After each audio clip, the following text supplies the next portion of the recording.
Hello students, मैं हूं आपका मैथ्स टीचर अक्षय। और बेटा हम पढ़ रहे थे कक्षा 9 का गणित। आज है हमारा 5वां दिन। जिसने आज से पहले वाली क्लासेस नहीं देखी होंगी वो सारी क्लासेस देख ले ताकि आज ज़्यादा अच्छा समझ में आए। आज हम करेंगे प्रश्नावली 2.4 एक्सरसाइज 2.4। बताइए कि निम्नलिखित बहुपदों में से किस बहुपद का एक गुणनखंड x जमा 1 है। पहला प्रश्न है हमारा, बताना है कि x जमा 1 किसका गुणनखंड है। बेटा इसने कहा किस बहुपद का यानी कोई भी एक का आना चाहिए। तो पहले चेक करेंगे, अगर पहले में आ गया तो ठीक, अन्यथा दूसरे को चेक करेंगे। करते हैं पहले चेक। और कैसे करते थे गुणनखंड चेक, हमें पता है लास्ट में उत्तर कितना आना चाहिए, 0। Very good. पहला बहुपद लिखेंगे, बहुपद को हमेशा px मानते हैं बेटा क्योंकि ये x के पदों में है। बहुपद p का मतलब बहुपद और x x के पदों में, x की घात 3 जमा x की घात 2 जमा x जमा 1 करेंगे। बेटा चेक करना है x जमा 1 को। जिसको गुणनखंड चेक करना है उसको 0 मानते हैं। माना x प्लस 1 बराबर 0, तो x का मान कितना आ जाएगा बेटा, -1। तो x का मान -1 रख देंगे। p की x की जगह -1 रखेंगे, प्लस का 1 माइनस में आ जाएगा बेटा, बराबर -1 की घात 3 जमा -1 की घात 2 जमा -1 और जमा 1। -3 बार है बेटा, 1 2 3, 2 बार जोड़ा बनेगा, प्लस बन जाएगा, माइनस माइनस प्लस, और माइनस जो का त्यों रहेगा। प्लस माइनस माइनस करेंगे वो भी ठीक है। 1 की घात 3, 1 की 3 बार गुणा करने पर 1 ही आता है। माइनस की घात 2, माइनस 2 बार है, माइनस माइनस प्लस हो जाएगा, जुड़ जाएंगे बेटा, जोड़ा बन गया तो प्लस आएगा हमेशा। 1 की घात 2 तो 1 रहेगा, माइनस प्लस माइनस ही होगा, माइनस जो का त्यों होगा, 1 का 1 रहेगा, प्लस 1 बनेगा बेटा। -1 से +1, समान संख्या विपरीत चिन्ह, हमेशा 0 आएगा। समान संख्या विपरीत चिन्ह, -1 से 1 कटेगा, 0 आएगा बेटा। 0 में 0 जोड़ेंगे, 0 में 0 जोड़ने पर 0 ही आता है। कितना आसान प्रश्न है। अब इसमें तो स्पीड थोड़ी कर लेंगे तो कोई दिक्कत नहीं है। अब अगर लास्ट में 0 आया तो जो दिया गया मान था वो क्या होगा, गुणनखंड है। अतः x जमा 1 गुणनखंड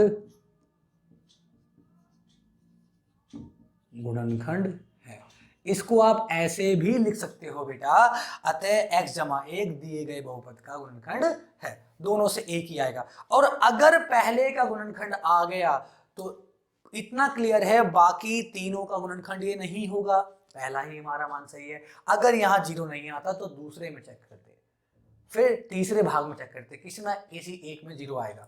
बेटा प्रश्न को ध्यान से पढ़ो, बहुत से स्कूलों में सारे प्रश्न सारे भाग करा देते हैं। पहले प्रश्न पढ़ो, लिखा है बताइए कि निम्नलिखित बहुपदों में से किस बहुपद का, इसने ये नहीं कहा किस बहुपद का गुणनखंड x+1 है।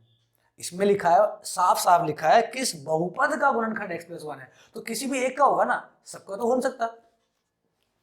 अगर किस बहुपद लिखा होता तो हम अलग अलग चेक करते। चाहो तो आप बाकी 3 में चेक करना, आंसर वहां पे 0 नहीं आएगा उत्तर। अगला प्रश्न, दूसरा प्रश्न बेटा बाद में करेंगे, पहले तीसरा करेंगे फिर दूसरा प्रश्न करेंगे, क्योंकि दूसरे प्रश्न के लिए मुझे पहले आपको गुणनखंड थ्योरम लिखवानी पड़ेगी। पर में यहां रफ करते हैं इसको, गुणनखंड पर में लिखवानी पड़ेगी, इसलिए पहले तीसरा करते हैं। और तीसरे पर लगा लेंगे बेटा, वेरी वेरी इंपॉर्टेंट, 100% आपके एग्जाम में ये प्रश्न आएगा ही आएगा, ऐसा नहीं हो सकता कि ये प्रश्न ना आए। तो इसलिए बहुत खास प्रश्न है, करेंगे बेटा तीसरा।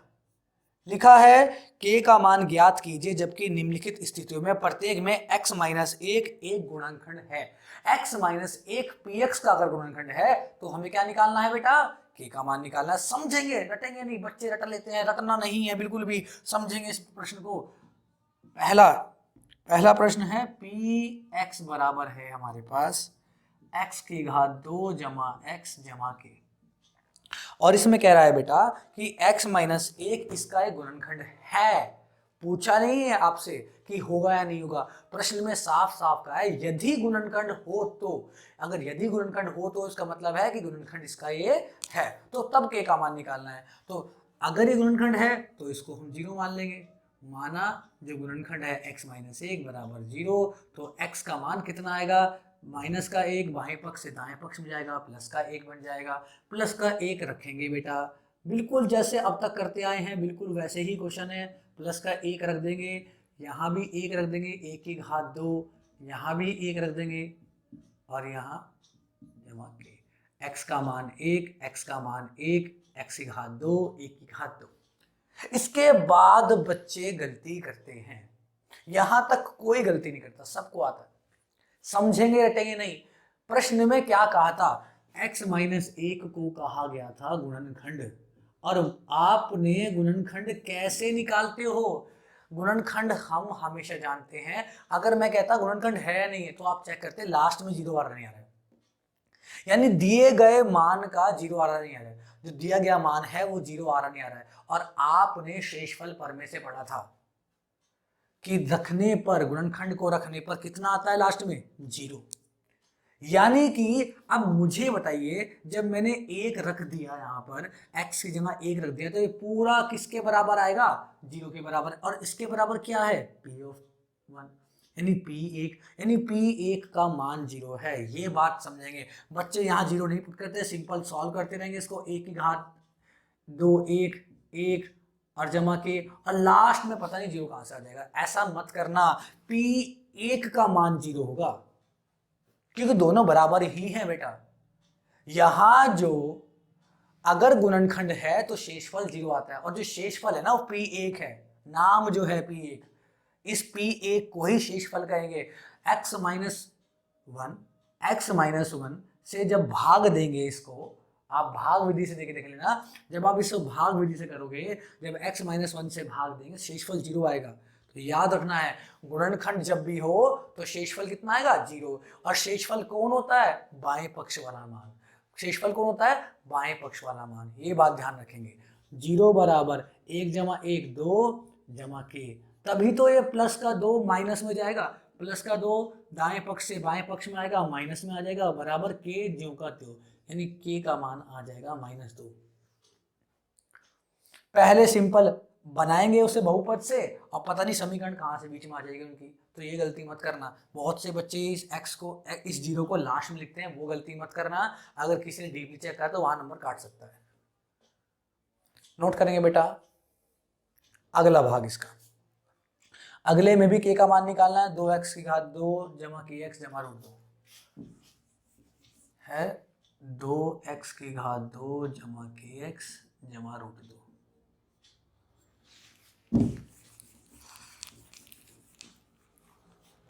दूसरा भाग, दूसरे भाग में कह रहा है बेटा 2x की घात 2 जमा kx जमा √2। ठीक है बेटा, दूसरे में भी ये कह रहा है कि अगर x माइनस 1 इसका एक गुणनखंड हो, x माइनस 1 इसका एक गुणनखंड हो, तो हमें k का मान ज्ञात करना है। बहुत से बच्चों ने कर भी दिया होगा, इसको करते हैं सर, मान लेंगे गुणनखंड को कितना, 0। वेरी वेरी गुड, सभी को पता है बेटा। x का मान कितना आ जाएगा, -1 का मान बदल के बाएं पक्ष से दाएं पक्ष में आएगा, 1 हो जाएगा। x बराबर 1 रख देंगे, p ऑफ 1, 2 का 2 ऐसे के ऐसे ही, x की जगह 1 आएगा, 1 की घात 2 जमा kx, यानी k गुणा 1। बेटा हमेशा मान को ना ब्रैकेट के अंदर ही रखना, जमा √2। और इसका मान क्या होगा, अभी हमने पढ़ा, अगर गुणनखंड है तो p1 जो पुट करने के बाद आएगा, जो मान रखने के बाद आएगा, वो हमेशा 0 आएगा। 2 1 की घात 2 यानी 1, k गुणा 1 जमा √2। 0 ज्यों का त्यों रहेगा बेटा, 2 की गुणा 1 में करेंगे 2 आएगा, k की गुणा 1 में करेंगे k आएगा, पहले गुणा करते हैं, जमा √2। हमें निकालना है k का मान, हमें निकालना है k का मान, तो 2 और √2 दोनों ही बदलेंगे, और दोनों ही जोड़ में है तो दोनों को एक साथ बदल सकते हैं। जो 2 है माइनस में आ जाएगा, -2 हो जाएगा, और √2 भी दाएं पक्ष से बाएं पक्ष में आ जाएगा, -√2 हो जाएगा, बराबर का बराबर रहेगा, k का k रहेगा। ये दोनों संख्याएं दाएं पक्ष से बाएं पक्ष में, यानी k का मान कितना आ गया बेटा, बदल के लिख दो उसको, क्योंकि हमेशा पहले हम चर लिखते हैं और बाद में उसका मान लिखते हैं। -2 -√2, ये हो गया उत्तर। इसी को अगर हमें और अच्छे से लिखना है, वैसे जिसने यहाँ से निकाल दे ये भी आंसर ठीक है बेटा, इसी को अगर और अच्छे से लिखना है तो जब माइनस हर बार आए तो माइनस ले लेते हैं कॉमन, और सबका चिन्ह बदल जाता है, जो माइनस का था वो बन जाएगा प्लस, जो माइनस का था वो बन जाएगा प्लस। जो उसका सही उत्तर है सही तरीके से लिखने का, वो नीचे वाला होगा। दोनों ही ठीक है, जिसने ऊपर लिख के छोड़ दिया है नंबर उसको पूरे मिलेंगे। नोट करेंगे बेटा, नोट करेंगे बेटा।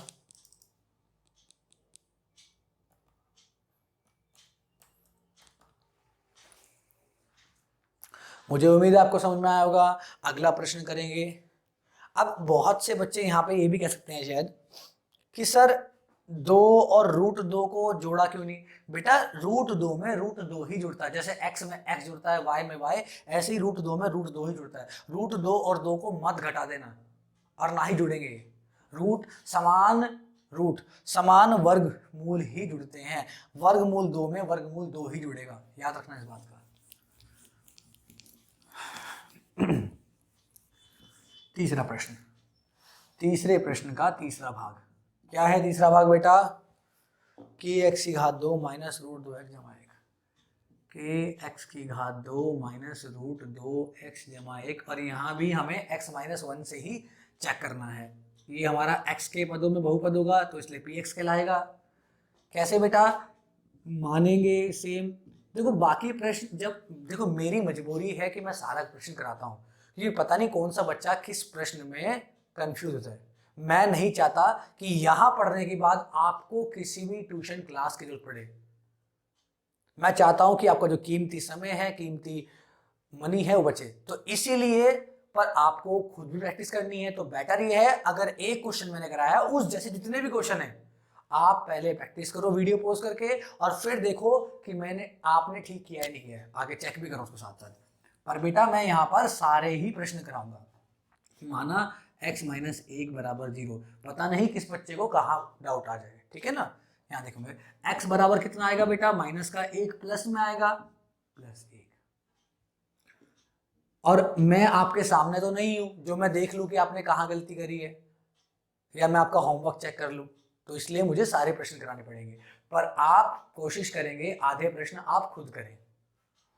x का मान 1 रखो बेटा, x की जगह 1 आएगा, सर यहाँ भी x की जगह 1 आएगा, k इंटू 1 की घात 2, k गुणा 1 की घात 2 माइनस √2 का √2 रहेगा, x की जगह 1 आएगा बेटा जमा 1। अब कम से कम मान रखने में तो स्पीड रख सकते हैं ना, सिर्फ मान रख रहे हैं और कुछ कर नहीं रहे। p1 का मान 0 आएगा। अब आप बताएंगे 0 क्यों आएगा, मैं नहीं बताऊंगा। पूछो अपने आप से 0 क्यों आना चाहिए।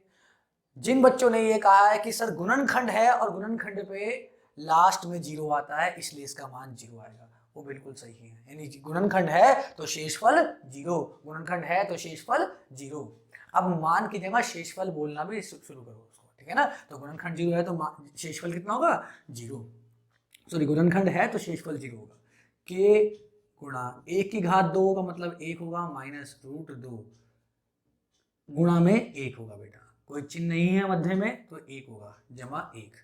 k की गुणा 0 का 0 रहेगा, बराबर का बराबर, k की गुणा 1 में होगी, पहले गुणा होता है डी मास में, और √2 की गुणा करेंगे 2 होगा जमा 1। सर k निकालना है तो √2 और 1 को दाएं पक्ष से हटाना पड़ेगा। अगर दाएं पक्ष में k है तो हटाना पड़ेगा बेटा, ये दोनों हट जाएगा, माइनस का आ जाएगा प्लस में और प्लस का आ जाएगा माइनस में, बराबर, यानी k का मान हो जाएगा, इसको पलट के लिख दो, पलट के लिख दो √2 -1। अब बच्चे बोल रहे होंगे सर ये अब पहले आपने मान भेजा तब तो चिन्ह बदल गए और अब चिन्ह क्यों नहीं बदले। अरे बेटा आपका इसका मतलब बेसिक वीक होगा, क्या समझेंगे। अगर आपके माइंड में भी ये क्वेश्चन है तो समझेंगे, यहाँ पे हमने कुछ मान को रखा और कुछ को भेजा। अगर कुछ को ज्यों का त्यों रखते हुए आधे मान को भेजेंगे आधे मानों को रखते हुए आधे मानों को भेजेंगे तो याद रखना वहां चिन्ह बदलेंगे। यहां तो हमने दाएं पक्ष को बायां पक्ष और बाएं पक्ष को दाएं पक्ष ऐसे के ऐसे ही बना दिया, दोनों ही एकदम से बदल गए, तो ऐसी जगह मान चेंज नहीं होते। इसको आप दाएं में लिखो या इसको आप बाएं में लिखो, फर्क नहीं पड़ता इस बात का, ध्यान रखना इस बात में, कंफ्यूज मत होना। आंसर कुछ बच्चों के मन में प्रश्न आ रहा होगा, सर ऐसे क्वेश्चन में कोई भी चलता है? बिल्कुल भी चलता है बेटा, 9 साल से पढ़ा रहा हूं, देख रहा हूं कैसी गलती करते हैं मुझे, बहुत ही ज्यादा सिली मिस्टेक्स करते हैं। अगला प्रश्न करेंगे बेटा, इन चारों में से एक प्रश्न आना संभावित है।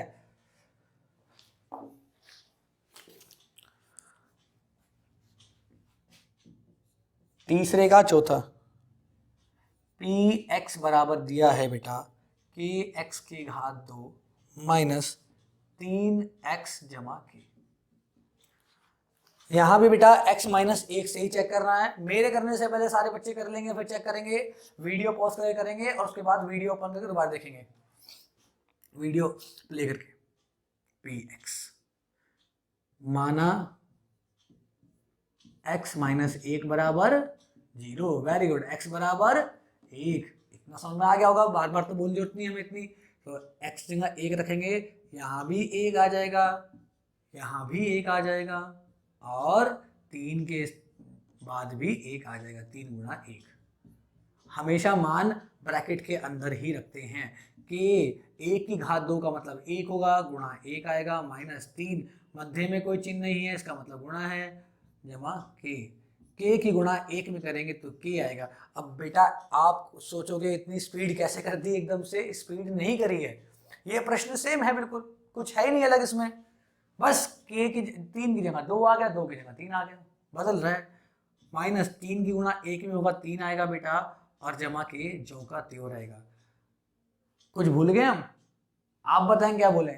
अरे वेरी गुड, 0, सर गुणनखंड है तो 0 तो आएगा ना, P1 का मान 0 आएगा, वेरी वेरी गुड। यहाँ ध्यान देंगे, बिल्कुल ऐसे पढ़ेंगे जैसे ऑफलाइन में पढ़ रहे हो, ट्यूशन क्लास में बैठे हो, सर से तर्क कर रहे हैं, तभी मजा आएगा पढ़ने में। के जमा के और के कितना होगा बेटा? 2k। सर 2k कैसे है? देखो x जमा x क्या होता है, जहां गुणा में कुछ नहीं होता वहां 1 मानते हैं, जहां गुणा में कुछ नहीं होता 1 मानते हैं, तो 1 जमा 1 2 और x जो करती हूँ, ऐसे ही k जमा के 2k, माइनस 3 का माइनस 3 रहेगा और शून्य। बेटा 2 और 3 बदलेंगे क्योंकि k निकालना है हमें, तो पहले 3 जाएगा, पहले माइनस और प्लस वाले जाते हैं, पहले पद जाते हैं, पद को भेजेंगे बेटा, माइनस से आ जाएगा प्लस में, और 2 के ज्यों का त्यों, और 2 आ जाएगा भाग में, 3/2, क्योंकि 2 गुणा में है के, तो के का मान कितना आ गया बेटा? 3/2 उत्तर। नोट करेंगे बेटा इसको, नोट करेंगे बेटा इसको, स्क्रीनशॉट ले लिया करो अन्यथा। अगला प्रश्न, और आगे आगे नोट करने के लिए स्क्रीनशॉट का ही यूज करना बेटा, और नोट्स बनाते चलना अपने, बाद में नोट लिख लिया करो अपने साथ साथ। सबसे बेटर है, स्क्रीनशॉट से बेटर है वीडियो पॉज करो और लिखो नोट्स, सबसे अच्छा हुआ है, क्योंकि स्क्रीनशॉट पता नहीं कब कहाँ चल जाए। यहाँ देखो बेटा, वीडियो पॉज करके लिख लिया करो।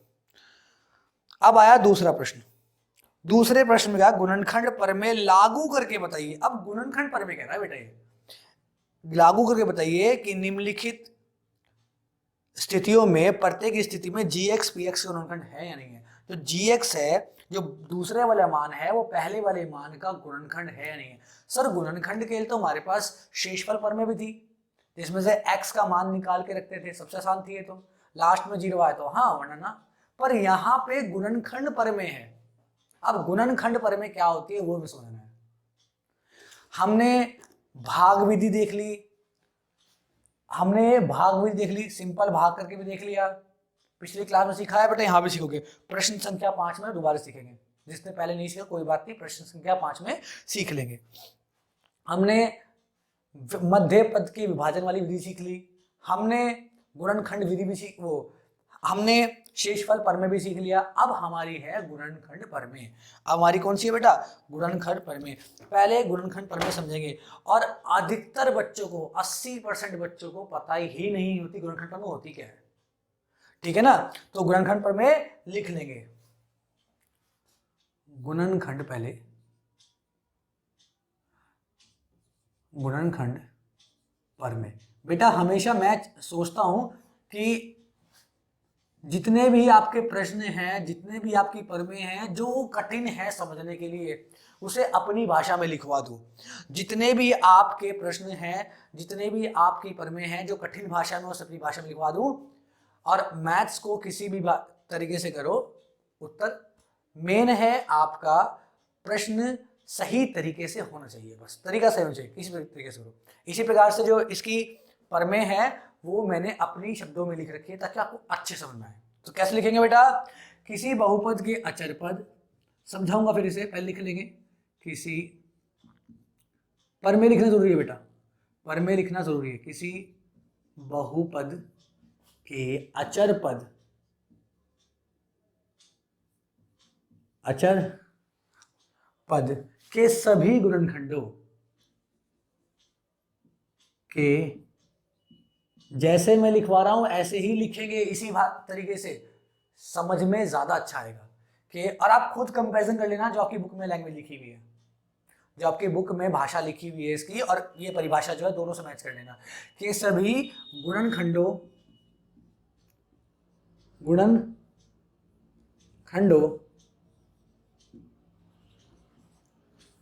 में से, गुणनखंडों में से कम से कम एक गुणनखंड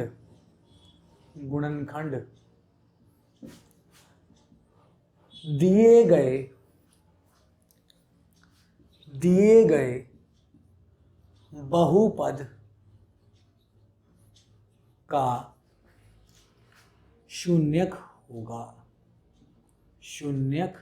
होगा। अब समझते हैं इसको बेटा। इसलिए कोई भी हमें बहुपद दे रखा है, कोई भी, मान लिया आपने, मैंने मान लिया सर x की घात 2 जमा 2x जमा 1 कोई बहुपद है, मान लिया कोई बहुपद है। किसी बहुपद के अचर पद के सभी, बहुपद के अचर पद, अब इसमें अचर पद कौन सा है सर? अचर पद वो होता है जहां x y z नहीं होते, हमारे चर नहीं होते, यानी एक होगा नहीं होगा, क्योंकि यहां भी x आ रहा है, यहां भी x आ रहा है, तो अचर पद नहीं होगा, अचर पद ही होगा। अचर पद के सभी गुणनखंडों में से कम एक गुणनखंड, तो इसकी गुणनखंड करेंगे। अब यहाँ x 1 है तो 1 के, और अगर यहाँ 4 के गुणनखंड कैसे करते हैं? 4 के गुणनखंड ऐसे करते हैं, पहले 2 से काटेंगे, फिर 2 आएगा, फिर 1 आएगा, तो 1 2 और 4 होंगे, सारे होंगे या नहीं होंगे बेटा गुणनखंड? 1 2 4। जो बच्चे कह रहे हैं सर प्लस माइनस में है, वो भी आएगा बेटा, सारी बातें एकदम सिखा दूंगा तो दिक्कत हो जाएगी। अभी सिर्फ इतना ही ध्यान रखो, 1 2 और 4 के सारे गुणनखंड होंगे या नहीं होंगे? तो जो भी अचर पद है उसके पहले सारे गुणनखंड देख लो कौन कौन से हैं, और उनमें से सभी गुणनखंडों में से कम एक गुणनखंड, इन तीनों में से, देखो तीनों ही हो जाए तो और भी अच्छी बात है, पर कम से कम एक तो होगा ही होगा। इन तीनों में से एक कम से कम दिए गए बहुपद का शून्यक होगा, इसका शून्यक होगा, यानी मान रखने पर कितना आएगा? शून्य आएगा। मान रखने पर कितना आएगा बेटा? शून्य आएगा। मुझे पूरी उम्मीद है आपको प्रश्न समझ में आया होगा। अब ऐसा हम करके देखेंगे, ठीक है? अब आप कहोगे सर एक का मान तो रखने पे होगा नहीं बेटा, तो जितने भी गुणनखंड होते हैं वो प्लस में भी होते हैं, माइनस में भी होते हैं, प्लस में भी होते हैं, माइनस में भी होते हैं, प्लस में भी होते हैं, माइनस में भी होते हैं। अगर आप यहाँ पर -2, ठीक है ना, अगर आप यहाँ पर इसको बदल देते हैं, समझाने के सर 4 प्रश्न बदलना पड़ता है बेटा, मुझे प्रश्न याद नहीं बनाने पड़ते हैं। तो अगर आप यहाँ पर -2 रखोगे, अगर आप यहाँ पे -2 रखोगे तो आप देखोगे 0 आ रहा है, तो यानी जितने भी मान हैं इनमें से किसी एक पर 0 आएगा ही आएगा। अब आपको सर इतने सारे मान पुट करेंगे? नहीं बेटा, इसका आसान तरीका समझाएंगे आपको। पर जो प्रमेय है वो यही कहती है कि अचर पद के सारे गुणनखंडों में से एक गुणनखंड शून्यक होगा, यानी मान रखने पर शून्य देगा। क्या गुणनखंड प्रमेय समझ में आई? और क्योंकि बुक में भाषा इस प्रकार से नहीं लिखी होती इसलिए समझ में नहीं आती, जल्दी से नोट करेंगे बेटा इसको।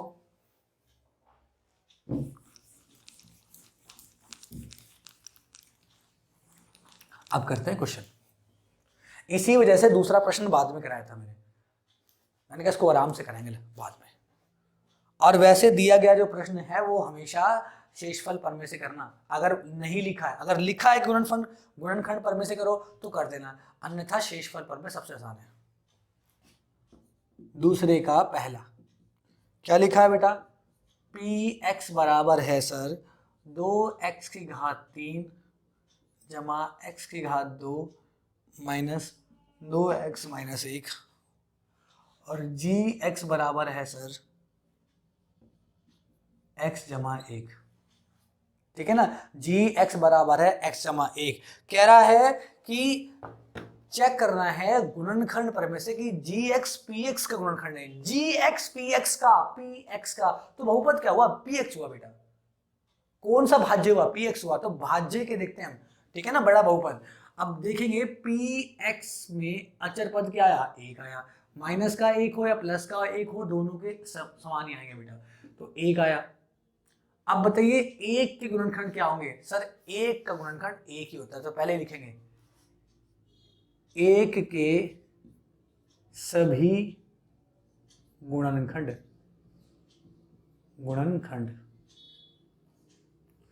1 के सभी गुणनखंड लिखेंगे बेटा, गुणनखंड बराबर, सर 1 का गुणनखंड 1 ही होता है। अचर पद को देखेंगे, अचर पद के गुणनखंड देखेंगे, 1 का गुणनखंड 1 ही होता है, और जितने भी गुणनखंड आएंगे वो प्लस में भी आएंगे और माइनस में भी आएंगे, धनात्मक चिन्ह के साथ भी आएंगे, ऋणात्मक चिन्ह के साथ भी आएंगे। यहां तक समझ में आया। और हमने क्या कहा था कि इनमें से कम एक को रखने पर, इनमें से कम एक को रखने पर क्या आना चाहिए बेटा, बताइए क्या आना चाहिए, सर 0 आना चाहिए अगर गुणनखंड है तो।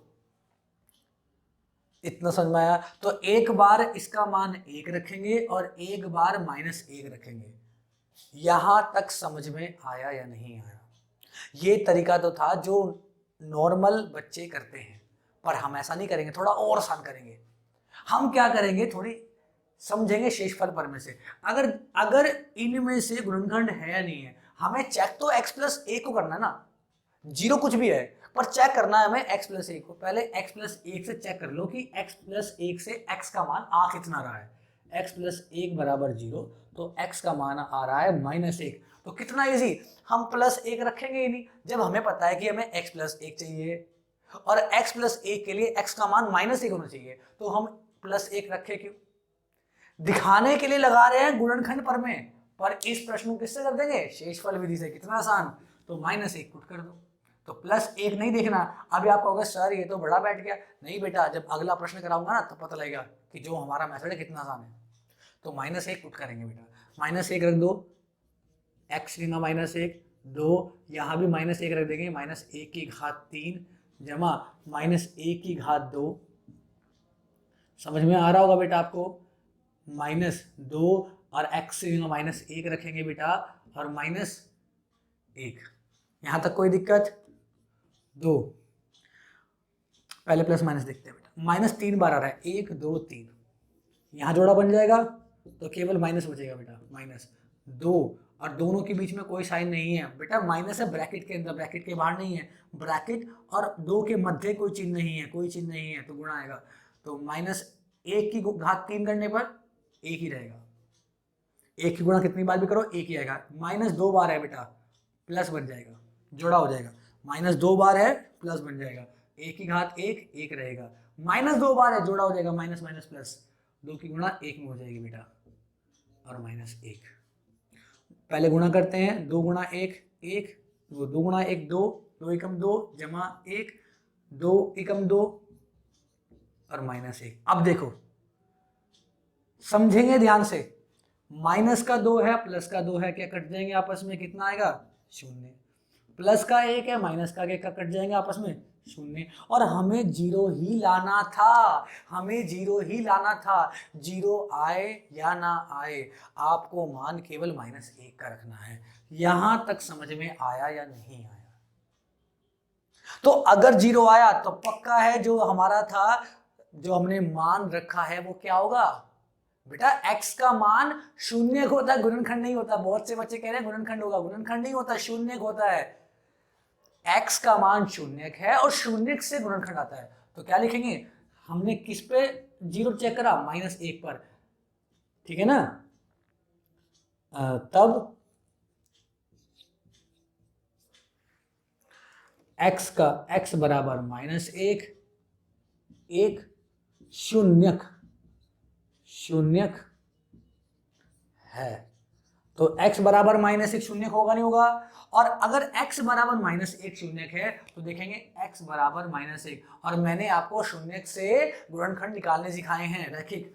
-1 को हम जितनी भी संख्याएं हैं सबको बाएं पक्ष में ले जाएंगे, -1 दाएं पक्ष से बाएं पक्ष में आ जाएगा, +1 बनेगा और बराबर 0। यहां तक समझ में आया? तो x + 1, x + 1 बराबर 0। पूरा पद अगर बराबर 0 के है, पूरा पद अगर बराबर 0 के है, तो जो पद 0 के बराबर होता है उसी बहुपद को हम क्या कहते हैं? गुणनखंड कहते हैं। तो अतः यहाँ पे तब की जगह ना ऐसे ये चिन्ह लगा देना, क्योंकि ये क्योंकि साइन है, क्योंकि और इसलिए ये अच्छा रहेगा। इसलिए x + 1, और x + 1 किसका मान है बेटा? gx का। देखो आए ना अपने आप में, तो लिख देंगे gx बराबर x + 1, gx बराबर x + 1 क्या होगा बेटा? गुणनखंड है। और किसका गुणनखंड है? px का। चाहे तो पूरा लिख लो, अतः gx बराबर x + 1 px का गुणनखंड है, वरना बस गुणनखंड है, ये भी ठीक है, कोई दिक्कत नहीं है। लैंग्वेज को ज़्यादा कठिन नहीं बनाएंगे, थोड़ा आसान लेके चलेंगे, क्योंकि आगे आगे लैंग्वेज और भी रहेगी, भाषा और घूमती आएगी। हम हर बार इतनी आसान लिखेंगे। जो बच्चे लिखेगा gx बराबर x + 1 px का एक गुणनखंड है, वो भी ठीक है। नोट करेंगे बेटा इसको। समझ में आया होगा ये? अगला प्रश्न, अगला भी ऐसे करेंगे बेटा। अब देखो अगला करेंगे ना तब समझ में आएगा, जब 2 प्रश्न कर लेंगे तब समझ में आएगा जो हमने किया है वो कितना आसान है और कितना दूसरे मेथड से। अगर हम डायरेक्ट करते हैं इसको तो बहुत कठिन हो जाता है बेटा। अगला देखेंगे, और लिखा है गुणनखंड प्रमेय से, तो गुणनखंड प्रमेय से ही करना है। गुणनखंड प्रमेय से लिखा है तो उससे ही करना है।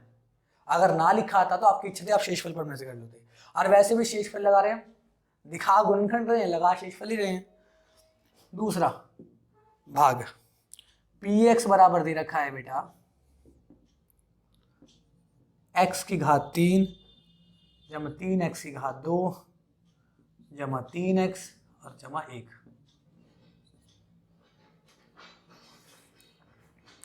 और gx बराबर दे रखा है x जमा 2। ठीक है बेटा, इसमें भी वही है, बताना है गुणनखंड विधि से कि gx px का गुणनखंड है या नहीं है। gx px का गुणनखंड है या नहीं है। अब कैसे करेंगे बेटा? सर px का चरपद देखेंगे 1 है, 1 के सभी गुणनखंड, 1 के, थोड़ा ऊपर लिख लेते हैं, थोड़ा बड़ा क्वेश्चन बैठ जाएगा। 1 के सभी गुणनखंड,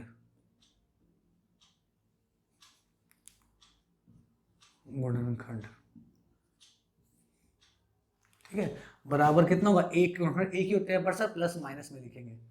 और कैसे बताएगा? हम मान किससे देखते हैं? मान देखते हैं gx से। gx से देखो x का मान कौन सा रखना चाहिए हमें। x जमा 2 बराबर 0, तो x का मान आया -2। क्या -2 हमारे पास कोई गुणनखंड आ रहा है? सर -2 हमारे पास कोई गुणनखंड है ही नहीं। तो जब है ही नहीं तो 0 आने का और ना आने का तो सवाल ही नहीं पैदा होता। तो इसका मतलब क्या है? इसका उत्तर क्या हुआ? नहीं, ये गुणनखंड नहीं है। आप केवल यहीं से ही पता लगा सकते हैं गुणनखंड होगा या नहीं होगा।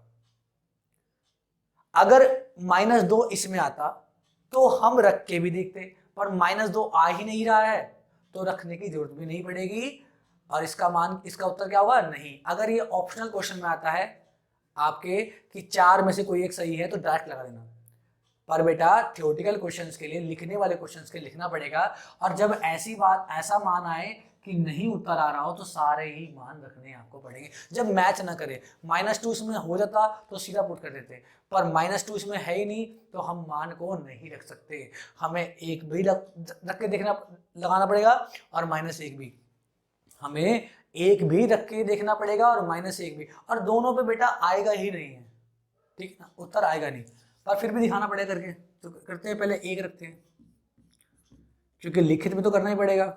अब बच्चे कहेंगे जब पता लग ही गया इसका उत्तर क्या है, गुणनखंड नहीं है, तो करना क्यों? बेटा नंबर लेने तो करना पड़ेगा, स्कूल में नंबर लेने तो करना पड़ेगा इतना। P1 तो और भी अच्छी बात है ना, आपको पता लग गया नहीं आएगा उसका उत्तर। 1 की घात 3 3, 1 की घात 2 3 1, तो थोड़ा स्पीड से कर देते हैं इस क्वेश्चन को, जमा 1 की घात 3 1 ही रहेगा 3, 1 की घात 2 1 होगा बेटा, 3 गुणा 1 होगा और जमा 1 होगा। 1 3 गुणा 1 3 ही कम 3, 3 ही कम 3 1। बच्चे कह रहे हैं सर थोड़ा स्पीड कम, अच्छा ठीक है स्पीड कम कर लेते हैं, है ना, ज्यादा स्पीड तेज नहीं करते। बेटा सिंपल है, 1 की घात 2 कर रहे हैं, 1 की 2 बार गुणा 1 ही आ गया। ऐसे प्रश्न कितने सारे कर लिए हमने, तो थोड़ी सी स्पीड कर सकते थे, कोई बात नहीं आराम से करते। मन में तो चल रहा होगा कि सर हमारे मन में झाग रहे हो क्या फोन में से बैठ के, है ना, नहीं नहीं, एक्सपीरियंस है बेटा, ये पता है मुझे बच्चे क्या सोचते हैं पढ़ते हुए। जैसे मैं मान के चलता हूं कि जो मैं अपनी ऑफलाइन क्लास को पढ़ा रहा हूं और जो मेरे से बच्चे वहां प्रश्न करते थे, इनमें भी ऐसे ही होंगे कुछ जो प्रश्न करेंगे सवाल, ठीक है। तो मैं आपके प्रश्न करने से पहले ही उत्तर दे देता हूं इस बात का, ताकि आपको लगे कि आप ऑफलाइन ही पढ़ रहे हो, बिल्कुल फीलिंग वही आए कि ऑफलाइन वाली फीलिंग है कि सर हमारे सामने ही है, हम सेंटर में बैठे हैं पढ़ने के लिए। 1 जमा 3 सारे प्लस के हैं जुड़ जाएंगे, 1 जमा 3 4, 4 और 4 8 8 आ जाएगा। और देखो 0 नहीं आ रहा है, और 0 नहीं आ रहा है तो शून्यक भी नहीं होगा, और शून्यक नहीं है तो गुणनखंड भी नहीं होगा, तो आगे लिखना ही नहीं है। अगर 0 आता तो आगे लिखते, पर 0 नहीं आता तो आगे लिखना भी नहीं है, तो अगला मान रखेंगे -1 रखेंगे। तो P1 पर तो 0 आया ही नहीं, अब P -1 पे चेक करेंगे बेटा, -1 रखेंगे हर जगह।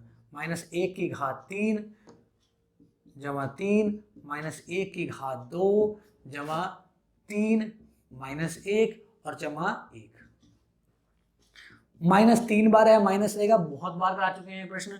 1 की घात 3 1 रहेगा बेटा, माइनस, अभी माइनस कैसा है बेटा, यहाँ जोड़ा नहीं बन पाएगा, माइनस माइनस प्लस होगा, फिर जो उत्तर आएगा प्लस माइनस माइनस आ जाएगा, ऐसे कर लो। वरना माइनस की घात विषम है, बहुत बार करा चुके हैं, 3 तो कहीं बार आया, तो 3 पे माइनस की घात -1 ही आता है, माइनस याद है। माइनस की घात -2 बार है बेटा, माइनस माइनस प्लस हो जाएगा, प्लस जोड़ा बन जाएगा 3, 1 की घात 2 के मान 1 ही होगा, प्लस माइनस माइनस होगा बेटा, 3 गुणा 1 आएगा और जमा 1। चेक करेंगे बेटा, -1 3 गुणा 1 3, 3 गुणा 1 3 और जमा 1। 1 से 1 कटा, 3 से 3 कटा, कितना आएगा 0, क्योंकि 1 प्लस का 1 माइनस का, 1 प्लस का 1 माइनस समान चिन्ह है, विपरीत समान संख्या है, विपरीत चिन्ह है तो हमेशा 0 आता है, कोई दिक्कत। तो P-1 पर 0 आया, किस पर 0 आया, P-1 पर, तो कौन शून्यक होगा, -1 शून्यक होगा। लिखेंगे यहाँ पे, क्योंकि x बराबर कौन सा बेटा, -1, x बराबर -1 शून्यक है, और x बराबर -1 शून्यक है, तो x बराबर -1 से गुणनखंड कौन सा होगा, देखते हैं। सर गुणनखंड के लिए हम कितनी बार कर चुके हैं इस प्रश्न को, सभी संख्याओं को बाएं पक्ष में भेज दो, सभी संख्याओं को बाएं पक्ष में भेज दो। x जमा 1 बराबर 0, x जमा 1 बराबर 0, कितना आया, x जमा 1 आया, अतः ये चौकी है बेटा, अतः का साइन नहीं होता है, इसलिए ये चौकी, इसलिए चौकी, इसलिए चौकी, इसलिए, ठीक है ना। तो ये क्या है बेटा, चौकी बोलो या क्योंकि बोलो, गणित वो हिंदी में एक शब्द के बहुत सारे प्रायवाची होते हैं, ठीक है ना। तो x जमा 1 क्या होगा बेटा, गुणनखंड, गुणनखंड ऐसा ले लो, गुणनखंड है। अब x जमा 1 गुणनखंड है, क्या है बेटा गुणनखंड, x जमा 1 गुणनखंड है, यहां तक हमें कोई दिक्कत नहीं है।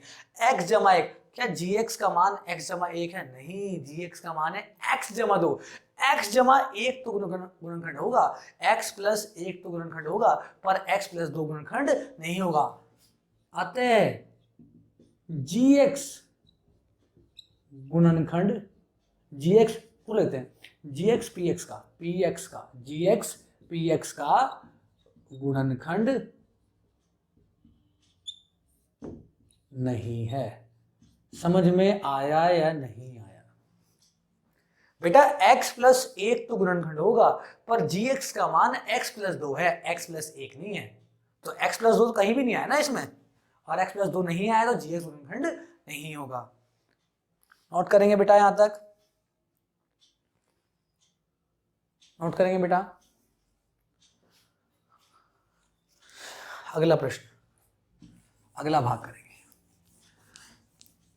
तो यानी कि जो x का मान आया अगर वो ना मिले तो बेटा मजबूरी हो जाएगी सारे रख के देखने पड़ेंगे, बस यही एक एक्सेप्शन है, अन्यथा अदरवाइज आप एक ही मान से कर लोगे। जैसे अगला प्रश्न करेंगे तो आपको समझ में आएगा कि मैंने क्यों कहा था कि gx का मान निकाल लो। अब देखो अगला प्रश्न बहुत बहुत इंपॉर्टेंट है। अगर दो में से कोई क्वेश्चन आना है, प्रश्न संख्या 2 में से क्वेश्चन आना है, यानी गुणनखंड पर में क्वेश्चन आएगा तो तीसरा ही आएगा, अन्यथा नहीं आएगा। ये बहुत इंपॉर्टेंट क्वेश्चन है बेटा। पी एक्स बराबर कितना है दे रखा है, x की घात 3 माइनस 4 x की घात 2 जमा x जमा 6 और gx का मान है बेटा x माइनस 3। सभी बच्चे अपनी बुक अपने पास रखा करें, खाली वीडियो देखने से कोई फायदा नहीं है, पहले प्रश्न पढ़ा करो और तब क्वेश्चन करा करो।